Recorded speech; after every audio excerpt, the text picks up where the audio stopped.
بسم اللہ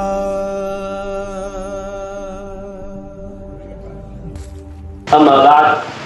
فأعوذ بالله من الشيطان الرجيم بسم الله الرحمن الرحيم وعلمك ما لم تكن تعلم صدق الله مولانا العظيم وبلغنا رسوله النبي الكريم ونحن على ذلك لمن الشاهدين والشاكرين والحمد لله رب العالمين. شاہ عرب کے دل میرا قربان ہو گیا، ہر مغفرت کے واسطے سامان ہو گیا. الفاظ تو خدا کے ہیں، لب ہیں حضور کے، بولی جو بولی آپ نے قرآن ہو گیا. کہنے دین پر تشریف فرما انتہائی معزز علماء کرام، مشائخ اکرام، سادات کرام، دانشوران قوم و ملت، افراد کرام اور حاضرین مجلس، پردہ نشین ماؤں بہنوں اور بیٹیوں، السلام علیکم ورحمۃ اللہ وبرکاتہ. انتہائی اختصار کے ساتھ کہ آپ کی بات تشریف فرما ہے، میں چند باتیں آپ حضرات کی گزار کر کے اپنی بات مکمل کر لوں گا. اس سے قبل کہ اپنی بات آگے بڑھاؤں، رسول پاک علیہ الصلوۃ والتسلیم کی حدیث شریفہ ہے کہ آقا مولا صدر مکان نے ارشاد فرمایا ہے من یرید اللہ بہ خیرا یفقہہ فی الدین، کہ جب اللہ تبارک و تعالیٰ کسی کے ساتھ خیر کا ارادہ کر لیتا ہے اس کو دین کی سمجھ عطا کرتا ہے، دین کا فہم عطا کرتا ہے. اور الحمدللہ یہ اللہ کا بے پایا فضل و کرم اور احسان عظیم رسول پاک علیہ الصلوۃ والتسلیم کی نالے پاک کا تصرف ہے کہ اس ادارے کے ذریعے، اس اجلاس کے ذریعے آپ کو فہم دین سکھایا جا رہا ہے، آپ کو علم دین سکھایا جا رہا ہے. اور یہ عین خوشخبری کے باعث ہے کہ رسول پاک علیہ الصلوۃ والتسلیم ارشاد فرماتے ہیں کہ جب اللہ تبارک و تعالیٰ کسی کے ساتھ ارادہ کرتا ہے خیر کا تو پھر اسے دین کی سمجھ عطا فرما دیتا ہے. الحمدللہ آپ سب کو میں ہدیہ تبریک پیش کرنا چاہتا ہوں، مبارکباد پیش کرنا چاہتا ہوں اس سلسلے میں کہ الحمدللہ کہ آپ فہم دین سیکھ رہے ہیں، علم دین سیکھ رہے ہیں. میں ایک واقعہ آپ کے سامنے پیش کرنا چاہوں گا. دقائق الاخبار کے اندر یہ حدیث شریف کو درج کیا گیا ہے. اس کے مصنف کے اوپر بہرحال کچھ اختلاف ہے کہ یہ امام غزالی کی لکھی ہوئی ہے یا حضرت علامہ ابن جوزی کی ہے. بہرحال دقائق الاخبار کے اندر یہ بات آتی ہے، حدیث شریف میں ہے کہ ایک شخص ہوگا، اس کا مقدر جہنم طے کر دیا جا چکا ہوگا اور وہ جہنم کی طرف رواں ہوگا اور اللہ تبارک و تعالیٰ کی شان رحمت جوش پہ آئے گی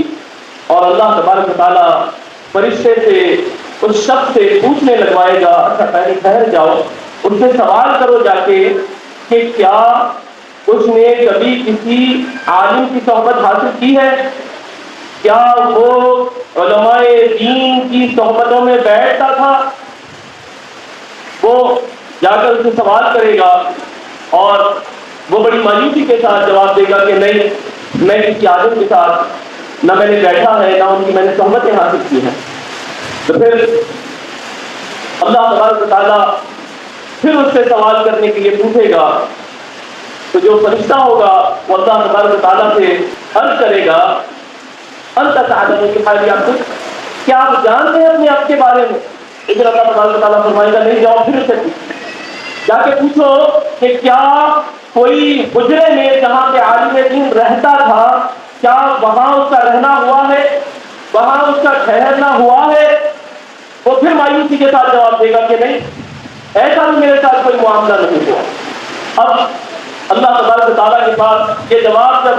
پہنچایا جائے گا، اللہ تو اللہ کو غیوب ہے لیکن یہ تربیت کے لیے، یہ قیامت تک کے آنے والے مسلمانوں کے لیے یہ تربیت اللہ تبارک و تعالیٰ فرما رہا ہے. اللہ تو سب جانتا ہے، ورنہ حضرت موسیٰ سے یہ پوچھتا کیوں کہ تمہارے ہاتھ میں کیا ہے، وہ تو سب دیکھتا ہے، اللہ الغیوب ہے. لیکن یہ ہماری جانکاری کے لیے اللہ تبارک و تعالیٰ بار بار ارشاد فرماتا ہے. اس کے بعد جب یہ کہہ دیا جا چکا ہوگا کہ نہیں ایسا بھی کوئی معاملہ نہیں، تو پھر اللہ فرمائے گا اس سے پوچھو کہ کیا وہ کسی عالم دین کے دسترخوان پہ بیٹھا تھا، علماء کے ساتھ اس نے دفتر سے کبھی کھانا کھایا؟ تو پھر وہ بھی بڑی مایوسی کے ساتھ جواب دیتا کہ ایسا بھی کوئی سلسلہ نہیں ہو۔ اللہ تبارک و تعالیٰ پوچھنے لگائے گا فرشتے سے، اس سے جا کر سوال کرو، یہ پوچھو کہ کیا اس کی کم از کم کسی عالم دین سے دوستی تھی؟ اور وہ بھی بڑی مایوسی کے ساتھ جواب دے گا ایسا بھی کوئی معاملہ نہیں، کسی عالم دین کے ساتھ ہماری کوئی دوستی نہیں تھی۔ پھر اللہ تبارک و تعالیٰ ارشاد فرمائے گا اور حکم فرمائے گا، ٹھیک ہے بس اتنا معلوم کر لو کہ کسی کے ساتھ اس کی دوستی تھی اور اس شخص کی کسی عالم دین کے ساتھ جان پہچان تھی تو معاف کرو اور جنت لے جاؤ۔ میں اس کو اس کی مغفرت کرتا ہوں اور اس کو جنت عطا کرتا ہوں۔ آپ اندازہ تو لگائیے علماء کی صحبتیں، علماء کی سنگتیں، علماء کے دسترخوان میں بیٹھنے سے اللہ تبارک و تعالیٰ کیا کیا انعامات عطا فرماتا ہے۔ یعنی کہنے والے نے بہت خوب کہا کہ جنہیں تم کمزور سمجھ کے بجھا رہے تھے وہی چراغ جلیں گے تو روشنی ہوگی۔ عزیزان، یہ طلباء کو، یہ ہماری اسٹوڈنٹ کو، ہماری بیٹیوں کو کوئی معمولی نہ سمجھے، بلکہ انشاءاللہ تعالی یہ جب فہم دین ان کے پاس حاصل ہو جائے گا، علم دین حاصل ہو جائے گا، تقوی حاصل ہو جائے گا، خشیت الہی حاصل ہو جائے گی، رسول پاک کی غلامی ان کے دینوں میں راسخ ہو جائے گی، تو انشاءاللہ نہ ان کے لیے صرف خوشخبری ہے بلکہ ان کی سنگتوں میں جو بیٹھیں گے ان کے لیے بھی اللہ تبارک و تعالیٰ نے خوشخبریاں رکھی۔ اگلا نمبر دین کے ہیں 4 اصول۔ ایک تو ہے کتاب اللہ، کہ جو چیز ہمیں قرآن مجید سے ملے گی وہ ہم قرآن مجید سے لیں گے، اور پھر ہمیں جو چیز سنت کے ذریعے ملے گی، سیرت مصطفیٰ صلی اللہ تعالیٰ علیہ وآلہ وسلم کے ذریعے ملے گی، ہم پھر سنت کے ذریعے اس پہ عمل کریں گے، حدیث کے ذریعے اس پہ عمل کریں گے، اور پھر جب ہمیں قرآن میں بھی کوئی چیز نہ ملے، حدیث میں بھی نہ ملے، تو پھر تیسری چیز بتائی گئی ہے اجماع امت کے ذریعے ہم اس مسئلے کا حل تلاش کریں، اور اس کے بعد چوتھی چیز بتائی گئی کہ اگر اجماع کے اندر بھی کوئی بات آپ کو نہ ملے تو پھر قیاس شرعی کے ذریعے اس مسئلے کو سمجھا جائے گا۔ اب بظاہر تو کہنے والا یہ کہتا ہے کہ بھائی ہمیں ڈائریکٹلی قرآن سے بتاؤ، حدیث سے بتاؤ، مسئلہ جو ہے وہ ڈائریکٹ قرآن سے بتاؤ، وہ ڈائریکٹ حدیث سے بتاؤ، اس میں بڑی جاذبیت ہے، اس میں بڑا اٹریکشن ہے۔ کہنے والا جب یہ کہتا ہے تو ایسا لگتا ہے کہ بڑی پیاری بات کر رہا ہے۔ تو پھر یہ جو اجماع امت کی بات کہی گئی ہے، قیاس شرعی کی بات کی گئی ہے، یہ بھی تو قرآن کے اندر موجود ہے۔ جب تم قرآن کو ماننے کا دعویٰ کرتے ہو تو پھر یہ بھی تو مانو۔ اور الحمدللہ جیسا کہ کل دیکھا گیا اجلاس کے اندر کہ محققین نے، فقہاء کرام نے، مفتیان کرام نے اسی قیاس شرعی کے ذریعے الحمدللہ جو مسائل کو سنایا ہے، اور پھر علماء کرام نے قرآن اور حدیث کی روشنی میں، ان کی تعلیمات کی روشنی میں جو مسائل کو اخذ کیا ہے اور استنباط کیا ہے، اور اس کے بعد کسی پر باضابطہ طور پر فیصلہ ہو چکا اور کسی پہ میں سمجھتا ہوں اس طرح کا مسئلے پہ کہا گیا ہے کہ اس کو انشاءاللہ ہم پھر ریکنسیڈر کریں گے، پھر اس کو ریویو کریں گے۔ تو یہ عین قرآن کے مطابق اللہ تبارک و تعالیٰ قرآن مجید میں ارشاد فرماتا ہے پورے نساء کے اندر کہ یتبع غیر سبیل المؤمنین نولہ ما تولى ونصلہ جہنم۔ اللہ تبارک و تعالیٰ نے یہ بات واضح فرما دی کہ جب کوئی رسول پاک علیہ الصلوۃ والتسلیم کو چھوڑ کر، اور ارشاد فرمایا یتبع غیر سبیل المؤمنین، کہ جس پر علماء کا، مسلمانوں کا اجماع ہو چکا ہے، اس مسئلے کو چھوڑ کے ایک نئی راہ نکالتا ہے اپنی آسانی کے لیے اور منہ اٹھا کے جاتا ہے، تو اللہ تبارک و تعالیٰ اس کو اور دور کر دیتا، اور جانے دیتا ہے، اور آگے بڑھا دیتا ہے۔ اور پھر اللہ رب العزت ارشاد فرماتا ہے وَنُصْلِهِ جَهَنَّمَ، اور اس کو پھیر پھاڑ کے کلا بازیوں کے ساتھ جہنم میں ڈال دے گا۔ تو اجماع امت کا منکر ہوتا ہے، اس کا مقدر جہنم ہوتا ہے۔ کوئی کہتا ہے ہم فقہاء کرام کو نہیں مانیں گے، تو پھر مسئلہ کیسے تیرے سامنے ثابت ہے؟ کئی ایسے مسائل ہیں کہ الحمدللہ ستاوی، اور یہ زیادہ بات ریلیٹو اس لیے ریلیٹو ہے کہ آپ نے خود اپنی کانوں سے کل سنا ہے کتنے مسائل تھے کہ باضابطہ قرآن مجید کے ذریعے اس کا مسئلہ ایک دم سے اثر نہیں ہو رہا تھا، کوئی صراحت قرآن مجید میں کوئی بات نہیں ہے۔ کئی ایسے مسائل تھے کل وضو طاق کی بات کی گئی، اب حدیث کے اندر وہ بات موجود، لیکن علماء کرام نے اجماع دیکھا، پھر قیاس دیکھا اور اس کے ذریعے اس مسئلے پہ بات کی، اے آئی کا مسئلہ اب یہ قرآن سے کیسے نکالیں، یوٹیوب کا مسئلہ حدیث سے کیسے نکالیں، تو کتنی باتیں، کتنی جو کسی کا اگر ہاتھ پیر کٹ جائے تو پھر جو ہاتھ پیر لگایا جاتا ہے اس کے تعلق سے جو باتیں کی گئی ہیں یہ زیادہ اور ریلیٹڈ ہو جاتی ہے کہ کل ہی ہم نے چوتھی کانفرنس کے اجلاس اول کے اندر وہ باتیں تمام سنی کہ جس کو ہم قرآن سے ڈائریکٹلی نہیں نکال سکتے، احادیث صحیحہ سے احادیث طیبہ سے نہیں نکال سکتے، تو یہاں پہ علماء کرام کے دامن کو تھامنا پڑے گا، اور یہ عین قرآن کے حکم کے مطابق ہے، جہاں اللہ تبارک و تعالیٰ نے یہ بات واضح فرما دی کہ اگر مومنین کے اجماع سے کوئی اختلاف کر کے نکل جاتا ہے اور اجماع کو نہیں مانتا تو پھر اللہ تبارک و تعالیٰ نے ارشاد فرمایا وہ نصلہ جہنم، سے اس کا مقدر جہنم کر دیا جائے۔ اور پھر چوتھی بات اسی سورہ نساء کے اندر اللہ تبارک و تعالیٰ نے ارشاد فرمائی وَلَوْ رَدُّوهُ إِلَى الرَّسُولِ وَإِلَى أُولِي الْأَمْرِ مِنْهُمْ، اور اللہ تبارک و تعالیٰ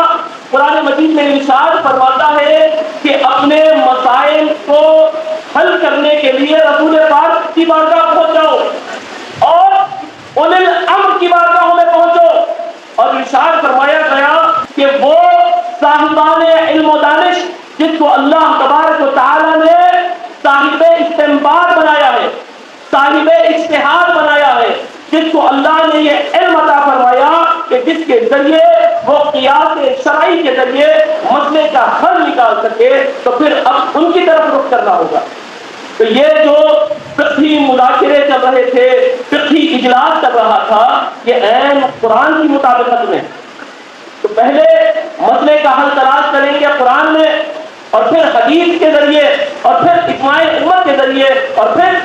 قیاس کے ذریعے، قیاس شرعی کے ذریعے۔ تو کل ہمارے سامنے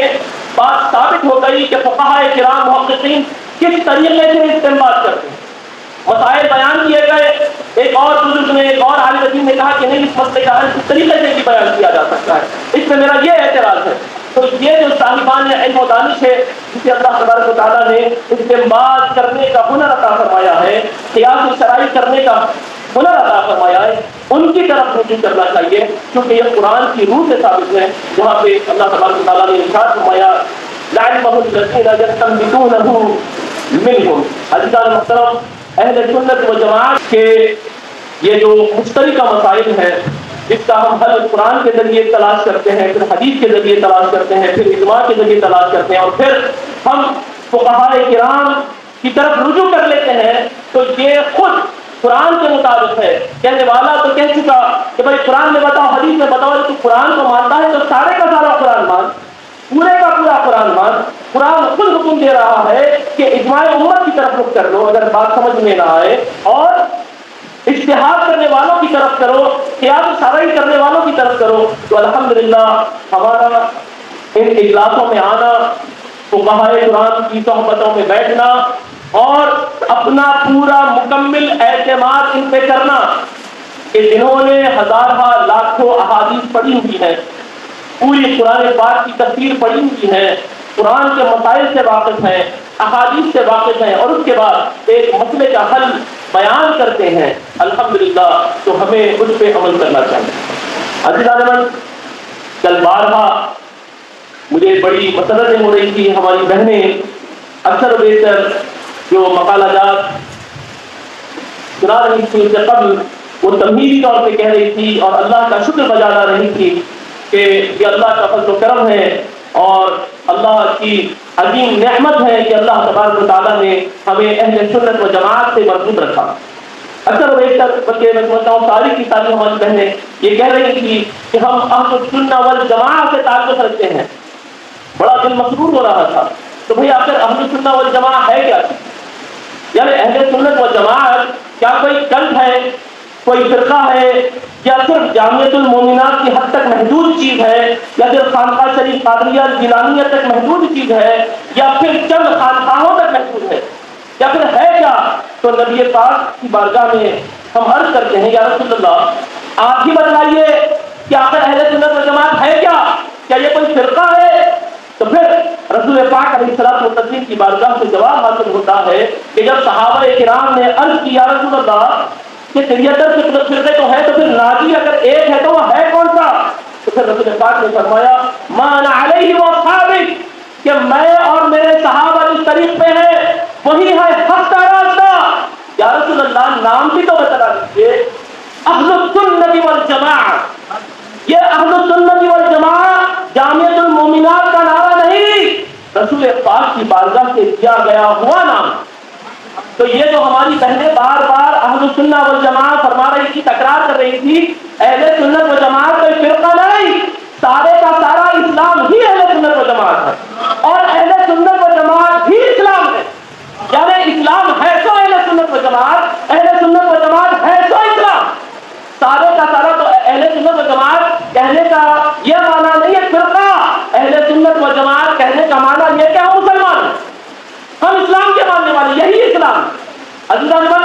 رسول پاک علیہ الصلوۃ والتسلیم کی صحیح حدیث ہے، مسلم شریف کے اندر کی بات موجود ہے، بخاری کے اندر بھی موجود ہے، امام حاکم نے بھی اپنے مستدرک میں اس کو نقل کیا، اور بھی ذخیرے احادیث کے اندر کی بات موجود ہے۔ سرکار پاک علیہ الصلوۃ والتسلیم نے ارشاد فرمایا لا تزال طائفة من امتی ظاہرین علی الحق، کہ مجھ سے لے کے رسول پاک صلی اللہ تعالی علیہ وآلہ وسلم نور مجسم، شفیع معظم، خلیفۃ اللہ الاعظم، فخر آدم و بنی آدم صلی اللہ تعالی علیہ وآلہ وسلم نے ارشاد فرمایا کہ مجھ سے لے کر روز قیامت تک ایک جماعت میرے پیروکاروں کی میری امت میں ایسے ہوگی وہ ہمیشہ حق پر ہوگی۔ یعنی اگر حقانیت کو دیکھنا ہے، اگر تمہیں دیکھنا ہے کہ صراط مستقیم پر کون ہے، تو دیکھو وہ کڑی کو، وہ رات دیکھو جو میری چوکھٹ سے آ کے لگتی ہے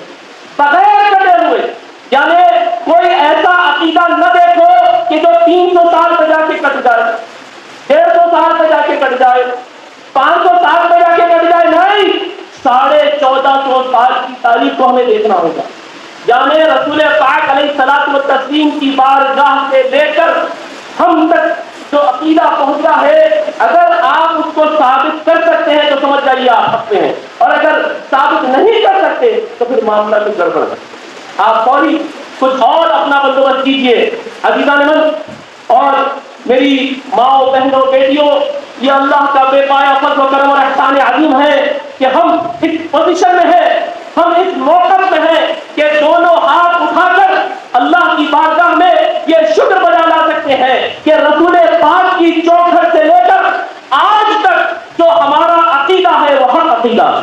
یعنی یہاں سے لے کر جامعۃ المومنات کی تعلیمات سے لے کر سرکار کی بارگاہ تک تسلسل کے ساتھ ہم اپنا عقیدہ ثابت کر سکتے ہیں، احادیث کے ذریعے، مفسرین کے ذریعے، محدثین کے ذریعے، محققین کے ذریعے۔ تو معلوم یہ ہوا، یہ نہ کہو کہ ہم ایک عالم کو تو مانتے ہیں لیکن اس کی چند باتیں نہیں مانتے۔ ایک علامہ صاحب گزرے ہیں جنہوں نے دنیا اسلام میں بڑا انتشار پیدا کیا، ان کے ماننے والے ان کو مانتے ہیں، لیکن جب انتشار پیدا کیا تو بعض جگہ پہ انہوں نے آخرت کا خیال آیا تو کئی چیزوں سے وہ قائل بھی ہو گئے۔ چھپی ہوئی کتابیں انہیں کی ہیں، جب بتائی جائے ارے تو ہم ان کی ساری نہیں، سرکار نے فرمایا وہ تحریک سے جڑ جاؤ جس کی ہر بات مانی جائے، اور یہ اللہ کا بے پایا فضل و کرم ہے، ہم سب قادری ہیں، ہم غوث اعظم کی ہر بات مانتے ہیں، غوث اعظم ہمارے لیے حجت ہے 100%۔ یعنی وہ عقیدہ حق کا عقیدہ ہوگا جو من و عن رسول پاک کی بارگاہ سے ملا ہوگا۔ ہمارا جو عقیدہ ہے، ہمارے ائمہ کا جو عقیدہ ہے وہ من و عن سے، اور ان کا عقیدہ اور غوث الاعظم کا عقیدہ من و عن سے، غوث الاعظم کا عقیدہ اور جتنے محدثین مفسرین ائمہ گزرے ہیں ان سب کا عقیدہ من و عن سے۔ حضور سرکار مولا کائنات کا عقیدہ من و عن سے، خلفائے راشدین سرکار سیدنا ابوبکر صدیق ہو، کہ سرکار عمر فاروق ہو، کہ سرکار عثمان غنی ہو، سبھی کا عقیدہ من و عن سے۔ تو الحمدللہ جامعۃ المومنات میں جو تعلیم دی جا رہی ہے وہ کہیں کٹتی نہیں ہے، بلکہ گنبد خضرا کے مکی سے ملا دیتی۔ الحمدللہ یہ اللہ کا بے پایا فضل و کرم اور احسان عظیم ہے کہ ہم کو جو عقیدہ ملا ہے تسلسل کے ساتھ، جو حق کا عقیدہ اور اللہ کی بارگاہ میں دعا گو ہیں کہ اللہ تبارک و تعالیٰ اس عقیدے کے تسلسل کو باقی رکھے اور روز قیامت تک ہماری نسلوں کے اندر یہ عقیدہ منتقل کرتا رہے۔ وآخر دعوانا الحمد للہ رب العالمین۔